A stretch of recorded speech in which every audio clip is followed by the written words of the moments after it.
خطبے کا دورانیہ کیا ہونا چاہیے میکزیمم 25 منٹ ہونا چاہیے. سوال وہی تھا جی کہ زبان کا معیار کیا ہونا چاہیے، فصاحت، بلاغت، محاورے، یا پھر سیدھی سادی زبان؟ بالکل صحیح ہے. اس لیے کہ ہمارے پاس ہم دیکھیں تو ساؤتھ کا جو علاقہ ہے، کرناٹک ہو یا مہاراشٹر ہو، حیدرآباد، تلنگانہ، اس طرف تقریباً جو ہے آپ کو وہاں کے علاقائی علماء کم ملیں گے بنسبت نارتھ کے. اکثر لوگ چاہے وہ کسی بھی مسلک کے ہوں، وہ کسی بھی مسلک سے تعلق رکھنے والے ہوں، تو یو پی، بہار، بنگال، اس طرف کے جو نا تقریباً ائمہ آپ کو زیادہ ملیں گے. اب یہ لوگوں کا مسئلہ یہ ہے کہ ان کی اپنی اصلی زبان الگ ہے، اور یہ لوگ جو مدارس میں پڑھ کر آئے ہیں تو وہ فصیح اور بلیغ زبان وہی زبان میں. جیسے ایک مرتبہ ایک پروگرام تھا، تو پروگرام ختم ہونے کے بعد امام صاحب اعلان کر رہے تھے کہ تمام حاضرین مجلس کے لیے ما حضر آپ کے سامنے رکھا جا رہا ہے، آپ تناول فرما کر جائیں. میں سمجھتا ہوں وہ ایک علاقہ ایسا تھا، پچھڑا ہوا علاقہ تھا، وہاں میں سمجھتا ہوں شاید ان میں سے چند لوگ شاید اس جملے کو سمجھ پائے ہوں گے. تو کلم الناس علی قدر عقولہم، لوگوں کو ان کی عقل کے اعتبار سے بات کرو، وہ لوگ کیا سمجھ رہے ہیں.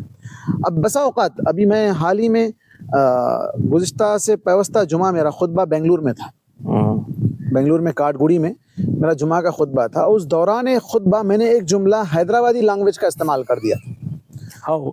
نہیں، وہ ہمارے پاس کہا جاتا ہے چرپٹا. اگر کسی چیز سے کٹ جائے تو اس کو کہا جاتا ہے چرپٹا لگ گیا. تو میں نے کہا تھا کہ شہید جنگ میں جا کر اگر وہ زخمی ہو کر آئے، اسے کہیں چرپٹے لگ جائیں، تو یہ جملہ میں نے استعمال کیا.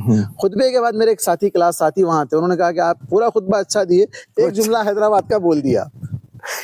مولانا عمیر صاحب نے ایک مرتبہ، ہم جب تیسری جماعت میں تھے، انہوں نے واقعہ سنایا تھا کہ کسی صاحب نے جمعہ کا خطبہ دیا، خطبے کے بعد وہ کھانے کے لیے ایک جگہ بیٹھے ہوئے تھے، تو ایک بچہ آیا کر بار بار مولانا حضرت بہت اچھا خطبہ دیے تھے، بہت اچھا خطبہ دیا. ایک بار بولا، دو بار بولا، تیسری بار جب بولنے کے لیے بہت اچھا تھا خطبہ حضرت، کیا سمجھ میں نہیں، چونکہ چنانچہ جو تم بولے نا وہ بہت اچھا لگ رہا تھا، بولے چونکہ چنانچہ.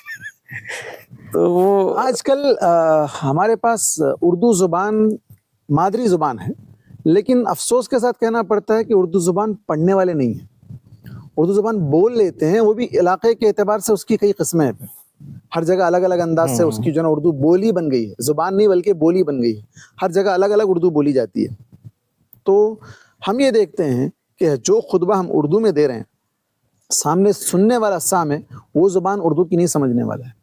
آج بہت سے انگلش ورڈز جو آپ کے کامن باتوں میں آتے ہیں، تو ایسے ورڈز استعمال کرنا چاہیے، بالکل مترادفات کے طور پہ تو کم از کم ہونا چاہیے، ہاں، تاکہ بات سمجھ سکے جی کیا کہنا چاہ رہے ہیں. پھر وہ آج کل تو زمانہ نہیں ہے کہ کوئی جائے آپ کی بات کو ڈکشنری کھول کے دیکھے کہ آپ نے کیا کہا تھا، سمجھ میں آیا تو بھلا، نہیں سمجھ میں جانے دو. سیاق و سباق سے یہ بولے ہوں گے، ایک اندازہ کر کر چلا لیتے ہیں.